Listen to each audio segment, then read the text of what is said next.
To really appreciate the first gadget in an all-new category of gadgets, you have to actually get your hands on it. We saw the Huawei Mate X a few days back for the first time, but now we've actually been able to get some proper extended hands-on time with this foldable 5G flagship.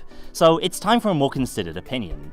Because whatever you think of its almost $2,600 price tag, there's no question the Mate X itself is a real milestone and the start of something genuinely new and exciting.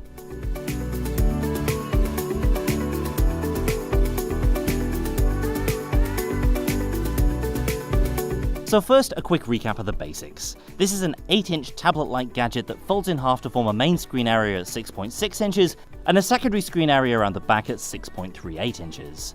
You've got 3 cameras in the current model, not clear if that'll change somewhere down the line, we were originally briefed that there'd be 4. The internals are pretty much in line with that of the Huawei Mate 20 series, so there's a high-end spec sheet led by the Kirin 980 processor. Fully folded out, the Mate X is spectacularly thin at 5.4mm. Yet holding it with the wedge-shaped handle area feels pretty natural, almost like holding a folded magazine. The surface of the display is indeed some sort of plastic, a special kind of plastic that Huawei isn't commenting on just yet, and of course that means that you can see signs of flexing and creasing in this early sample, in part because that's just a characteristic of the material. What I will say is it isn't particularly noticeable unless you go looking for it. If you've ever used a screen protector on a phone, the effect when viewing it off angle looks similar to that. If you want a foldable phone in 2019, it's gonna have to be plastic. Another effect of this choice of material is that the Mate X feels remarkably lightweight when it's fully folded out. It's likely the design and handle shape help out a bit there. Compared to other phones, you lose some sense of weight from the lack of glass in this device, but gain some through the presence of an extra large 4500 mAh battery.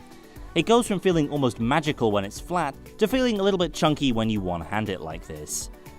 The major thing you notice versus the Samsung Galaxy Fold is the general lack of bezels and the overall sveltness of the device. Samsung has this emo fringe-shaped notch over on the right there, but with the Mate X, it's all screen. The outer screen of the Galaxy Fold is famous for its giant bezels, instead Huawei offers a standard phone-sized squarish panel. In its natural folded-out form, the expansive display is great for web browsing, though a little awkward for 16:9 video. It's also weird to adjust to typing on something this square and this thin, though not impossible. Of course, Huawei's foldable approach has its own potential pitfalls. The Falcon Wing hinge, as impressive as it is a potential point of weakness if it's dropped. That said, it seems solid enough in our brief time with it here at Mobile World Congress. The panel snaps into a flattened form factor and on the other end latches itself shut into a thicker foam form factor. You've got this little release key to open it up, which saves you the labour of prying the two sides apart. And that sounds like a small thing, but it's one of the many design and usability choices that you need to get right to make a good foldable. For example of how the wrong decisions can make for a bad foldable, look no further than the old Royal FlexPi that got a lot of press last month at CES. The Mate X, on the other hand, is infinitely more refined and better designed. So the current version of the Mate X firmware is basically standard Huawei flavoured Android. Seems to be running EMUI 9 based on Android 9 Pie, and with it Huawei's full-screen gesture controls, plus the standard loadout of apps, many of which reorder themselves depending on the way you're holding the device. When it's folded shut, the Mate X uses its gyro and other sensors to figure out which screen to display stuff on. It's pretty neat to flip it over and then see the UI following you onto the second display. The main practical use of this is in the camera app. If you're the subject of a photo, you can see a preview of the shot on the second screen clustered near the camera array, while the photographer controls the shot on the main display. If you're taking a selfie, no problem, just flip the device around and use the main camera array with the secondary area of the screen. And yes, you can even be that guy taking a photo with the Mate X in tablet mode, fully extended with a giant squarish viewfinder.